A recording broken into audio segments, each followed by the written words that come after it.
అత్యాశ కూరగాయల వ్యాపారి. మార్తండపల్లి అనే ఊరిలో జోగారావు అనే ఒక కూరగాయల వ్యాపారి ఉన్నాడు. అతను చాలా మాటకారితనమున్న వ్యాపారి. దానివల్లే అతను ఆ వ్యాపారాన్ని చాలా లాభసాటిగా చేస్తున్నాడు అనుకునేవారు అతని దగ్గర కూరలు కొనే జనం. కాని వాళ్ళందరికీ తెలియని విషయమేంటంటే జోగారావు చాలా అత్యాశపరుడు. అందుకే తన మాటకారితనంతో జనాలకి నాణ్యత లేని కూరల్ని మిగతా కూరల వ్యాపారులకన్నా ₹1 ఎక్కువకే అంటగట్టేవాడు. పాపం ఈ విషయం గమనించకపోవడం వల్లే ఆ ఊళ్ళో జనం జోగారావు దగ్గర అంతంత ఖరీదు పోసి నాణ్యత లేని కూరగాయలను కొనుక్కునేవారు. ఇలా తన భర్త అత్యాశతో చేస్తున్న మోసాన్ని గమనించిన జోగారావు భార్య పద్మ భర్తతో ఇలా అంటుంది. ఏమయ్యా, ఎన్నిసార్లు చెప్పినా నీ బుద్ధి మార్చుకోవా? అలా జనాన్ని మాటలతో మోసం చేస్తూ సచ్చులు పుచ్చులు అంటగడుతుంటే ఆ తిండి మనకి సహించదయ్యా. అంతంత ఖరీదుకి కూరలమ్ముతున్నప్పుడు కాస్తైనా నాణ్యమైనవి తాజాగా ఉన్న కూరగాయలమ్మితే మనకి వచ్చిన నష్టం ఏముంది చెప్పు? ఇప్పటికైనా నా మాట వినవయ్యా. అన్నం పెట్టే వ్యాపారాన్ని గౌరవించాలయ్యా అని ఎప్పుడూ చెప్పినట్టే ఆ రోజు కూడా భర్త అత్యాశని గురించి అతనికి చీవాట్లు పెట్టింది. కాని మూర్ఖుడు రాజుకన్నా బలమైనవాడు అన్నట్టు భార్య ఎన్ని చెప్పినా ఆ అత్యాశ భర్తకి ఒక్క ముక్క కూడా చెవికి ఎక్కలేదు. అందుకే ఇలా అంటున్నాడు. చూడవే పద్మా, వ్యాపారం ఎలా చేయాలో నువ్వు నాకు చెప్పనక్కర్లేదు.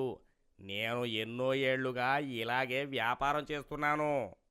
ఒకవేళ నువ్వు అన్నట్టు నేను తాజా సరుకు అమ్మటం లేదని జనం కనిపెట్టి నన్ను అడిగారే అనుకుందా, అప్పుడు ఈ వీధి మార్చేసి మరో వీధిలో వ్యాపారం మొదలు పెడతాను.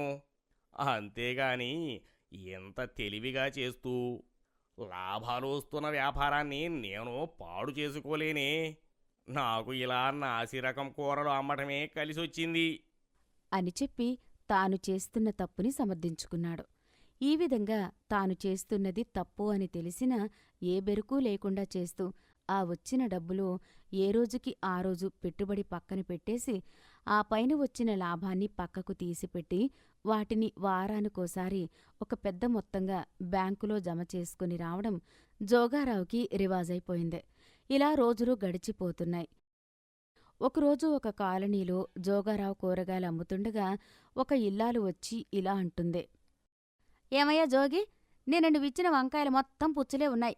అక్కడికి 1కి 2 సార్లు అడిగాను కదా, వంకాయలు ఫ్రెషేనా అని అడిగేసరికి జోగారావుకి తన మాటలు వాడి చూపించాల్సిన అవసరం పడింది. అప్పుడు అతను ఇలా అంటున్నాడు. మరేనమ్మగారు, నిన్న నేను కూడా బుట్టలో పడిపోయానండి. అవివో కేరళ వంకాయలంటమ్మగారు. వాటిని చల్లగాలికి వదిలేస్తే అట్టా లోపల పురుగొచ్చేస్తుందంటండి. నాకు తెలియక రాత్రి సరుకుని మంచులో పెట్టాను. పొరపాటైపోయిందమ్మగారు. అయినా పుచ్చుల మాట నిన్న అయ్యగారు కృష్ణానగర్ కాలనీలో కనిపించినప్పుడన్నా చెప్పుండాల్సింది. ఆయన కూడా చెప్పలేదు. అంతేలేండి, పక్క అమ్మగారెవరో ఉన్నారు.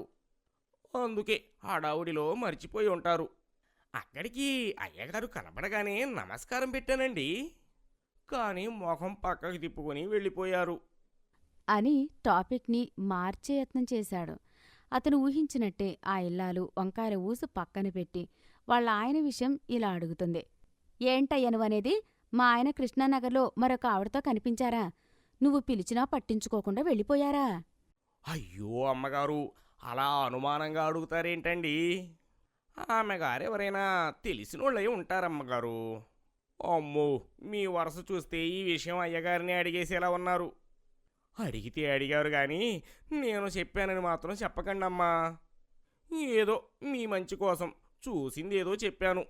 సరే, ఇవాళ ఏం కూరలు ఇవ్వమంటారమ్మా అని చెప్పి తన తప్పుని తప్పించుకోవడానికి ఆ దంపతుల మధ్య తంపులు పెట్టి చక్కగా ఈరోజు కూడా తన దగ్గర ఉన్న అవే నాసిరకం కూరల్ని ఎప్పటిలాగానే ఎక్కువ ధరకు అమ్మేశాడు.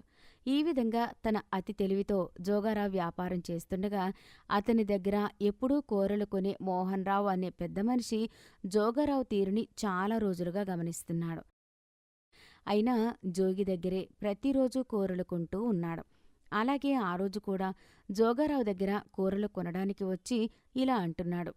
ఏమయ్యా జోగి, నిన్న మా ఆవిడకి ఇచ్చిన ఆకుకూర మొత్తం ముదిరిన కట్ట ఇచ్చేసి వెళ్ళావంట. మొత్తం పడేయాల్సి వచ్చింది నిన్న. అని మళ్ళీ మరో కంప్లైంట్ ఇస్తే ఇప్పుడు జోగా ఇలా అంటున్నాడు. నన్నేం చేయమంటారయ్యా, మార్కెట్లో ఆకుకూరలు రావడమే చాలా తగ్గిపోయింది. అది కూడా చాలా ధర ఉంటుంది. అయినా మీలాంటోళ్ళు అడుగుతారని కాస్త ఎక్కువ రేటు పెట్టి మరీ తెస్తున్నాను. అక్కడికి నిన్న అమ్మగారితో చెబుతూనే ఉన్నాను, ఆ కూర అంతగా బాలేదమ్మా, మీకు నచ్చదు అని. వేరే ఏదైనా చూడండి అని. కానీ అయ్యగారికి వేపుడు చేస్తే చాలా ఇష్టం రా అని తీసుకున్నారయ్యా. నన్నేం చేయమంటారు చెప్పండి. అని మోహన్ వాళ్ళ భార్య మీదకు తోసేసి చేతులు దులుపుకున్నాడు. ఆ తరువాత మళ్ళీ రేట్లు బేరం ఆడకుండా 5 రకాల కూరలు తీసుకుని 500 నోటిచ్చి మిగతా చిల్లర తీసుకుని వెళ్ళిపోయాడు మోహన్రావు. అప్పుడు జోగారావు ఇలా అనుకుంటున్నాడు. ఇలాంటి ఎర్రిబాగులోళ్ళు నలుగురు తగిలితే చాలు, నా పంట పండినట్టే. అడగాల్సింది అడిగేస్తాడు, మళ్ళీ మామూలుగానే కూరలు కొంటాడు. పైగా ప్రతిసారి 500 నోటే ఇస్తాడు. ఎంత ఉన్నవాడో ఏటో ఈసారు. అనుకుని ఆ రోజుకి వ్యాపారం త్వరగా ముగించుకుని ఇంటికి వెళ్ళిపోయాడు. ఇంటికి వెళ్ళాక జోగారావు తన భార్యతో ఇలా అంటున్నాడు. ఏమే పద్మా, ఇవాళ బ్యాంకుకి వెళ్ళి డబ్బులు బ్యాంకులో వేసి రమ్మన్నాను, ఎళ్ళొచ్చావా? నీకు పొద్దున్నే చెప్పాను కదయ్యా, నాకు ఎల్లడం కుదరదు. నాకింట్లో పనులన్నీ అయ్యేసరికి బ్యాంకు మూసేస్తారని. అబ్బబ్బా, నీతో మా చెడ్ల చిక్కొచ్చింది. ఏ పని చెప్పినా చేయవు. ఇప్పటికే 2 వారాలైంది బ్యాంకులో డబ్బులు కట్టి. నేనా వ్యాపారం ఆపుకొని వెళ్ళలేకే కదా నీతో చెప్పేది. సర్లే, వచ్చే వారమైనా నేనే పోయి వేసుకుని వస్తాను అని విసుక్కుంటూ ఇంట్లోకి వెళ్ళి వచ్చిన డబ్బులతో పెట్టుబడి పక్కకు తీసి లాభమెంతో లెక్కపెట్టుకుని ఇలా అనుకుంటున్నాడు. అమ్మయ్యా, ఇవాళ బాగానే వ్యాపారం జరిగింది. ఈ మోహన్ బాబు చేతి మీద 500 తీసుకున్న రోజు నాకు వ్యాపారం బాగా జరుగుద్ది. ఏంటో అతగాడి చెయ్యి గొప్పతనం. ఇవాల్టి 500 కలిపితే పోయిన వారంవి ఈ రోజు వరకు వచ్చినవి మొత్తం 15,000.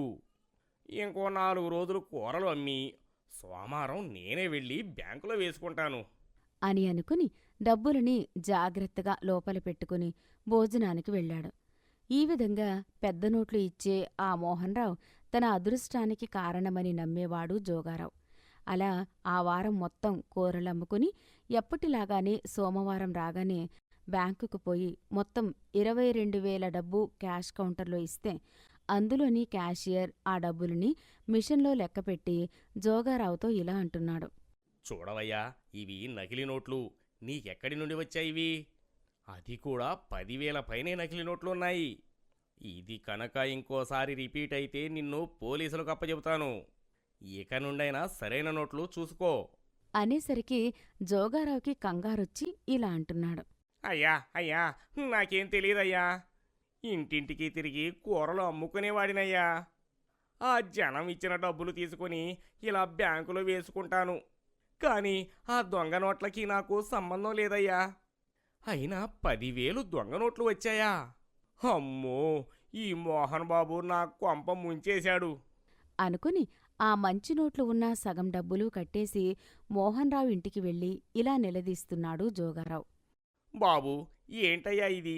ప్రతిరోజు మీరిచ్చే నోట్లు దొంగ నోట్లంట. అవి బ్యాంకులో చెల్లవని స్టాంప్ వేసి చెత్త డబ్బాలో పడేశారు. నేను మీకేం అపకారం చేశానయ్యా ఇలా చేశారు? నా డబ్బులు నాకిచ్చేయండి బాబు, మీకు పుణ్యం ఉంటుంది అని అనేసరికి అప్పుడు మోహన్ ఇలా అంటున్నాడు. నువ్వేమన్యాయం చేశావా? నీకు తెలియదా జోగి? బయట మార్కెట్లో అమ్మే ధర కన్నా ఎక్కువ ధర చేసి మాలాంటోళ్లకి కూరలు అమ్ముతున్నావు. అయినా సరే, బజారుకెళ్లే సమయం లేక నీ దగ్గరే ఎన్నాళ్లుగా తీసుకుంటున్నాం. అయినా అంత డబ్బులు తీసుకుని కూడా మాకు నాసిరకం కూరలు, ముదిరిపోయినవి, పండిపోయినవి తెచ్చి నీ మాటల గారడీతో అంటగట్టేస్తున్నావే. మరి మా పైసాకి ప్రతిఫలం రాకపోతే మాకు అన్యాయం జరిగినట్టు కాదా? అందుకే నీకు బుద్ధి చెప్పాలనే ఇలా చేశా. నాలాగా మరెవ్వరూ నీ వల్ల ఇకపై మోసపోకూడదనే అలా కావాలనే నీకు ఇచ్చే పెద్ద నోట్లు నకిలీవి ఇచ్చాను. ఇప్పుడైనా బుద్ధి తెచ్చుకో.